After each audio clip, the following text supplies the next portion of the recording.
Future বুক নিয়ে এত কথা হচ্ছে, আমরা এই সিরিজে ফিউচার বুকের বিভিন্ন ফিচার এক এক করে দেখব। আজকে দেখব শিখো এআই কে কিভাবে এই সুন্দর ফিউচার বুকের মধ্যে মার্জ করা হয়েছে।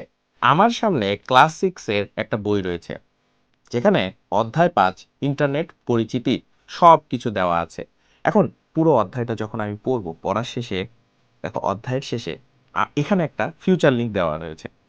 এই ফিউচার লিংকে আমি যদি দেখো আমার অ্যাপের কিউআর কোড স্ক্যান করা যে অপশনটি রয়েছে, সেটি দিয়ে যদি স্ক্যান করি, সাথে সাথে আমাকে শিখো এআই এর জগতে নিয়ে যাবে।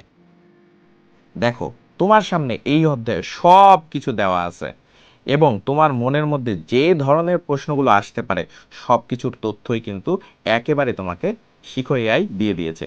তুমি যদি আরও চাও যে আরও এক্সপ্লেন করুক তোমাকে, তুমি এখানে আরও এক্সপ্লেন করো অপশনে ক্লিক করতে পারো এবং জাস্ট